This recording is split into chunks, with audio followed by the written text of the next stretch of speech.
After safeguarding the vault from all outsiders almost throughout Silo Season 2, Solo finally lets Juliette and the others in. His sudden change of heart reflects how his past significantly shaped his decisions, preventing him from empathizing with the other Silo 17 survivors. Although Silo Season 2 has introduced many new characters, Solo is, by far, the most intriguing one among them. Steve Zahn's incredible performance is one of the biggest reasons Solo stands out among the show's primary characters and takes away all the attention every time he shows up on the screen. At the same time, Solo's characterization has also been written incredibly well, which creates the perfect balance between intrigue and familiarity surrounding his identity and purpose. While Solo's shrouded past raises many questions about his true motives, his childlike wonder instills vulnerability that makes him deeply human. After keeping viewers invested in Solo's story throughout its runtime, Silo Season 2 finally reveals the truth about his Silo 17 history and why he was so committed to protecting the vault. How Juliette convinced Solo to open the vault in Silo Season 2. She makes him empathize with the kids in Silo 17. Juliette tries to convince Solo to open the vault in Silo 17. However, he refuses to budge, believing it is his responsibility as the Silo's shadow to protect the vault from others.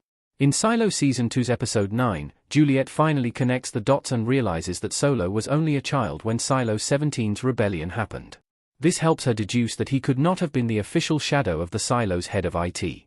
His father only asked him to stay inside the vault and not open it to anyone because he was trying to protect him from the imminent and long-term dangers of the rebellion. By helping Solo realize his father's true motives, Juliette makes him understand that he has taken his role as the shadow too seriously.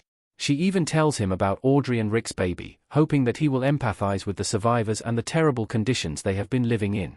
Solo's heart melts after he learns about Audrey and Rick's child before finally agreeing to let everyone inside the vault and leading them to the food storage. The real reason Solo initially refused to open Silo 17's vault. He promised his father he would not let anyone in. Cameron Bell as young Solo in Silo Season 2 Episode 9. When the rebellion broke loose in Silo 17, Solo's father, Russell, realized that it would lead to disastrous consequences and many casualties. Therefore, he prioritized his son's safety over everything else and asked him to lock himself inside the vault.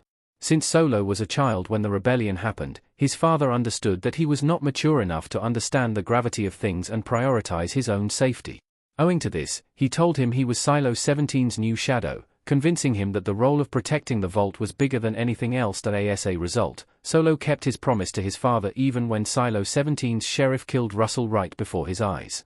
Even after most people from Silo 17 perished, Solo kept holding on to his promise because it was the only thing that gave him a semblance of purpose when everything else faded. Although he felt a sense of dissonance when he finally agreed to open the vault's door to visitors in Silo Season 2's Episode 9, he realized that it was more important for him to fulfill his role as a human than clinging to a promise made in a moment of fear and desperation. Remove ads.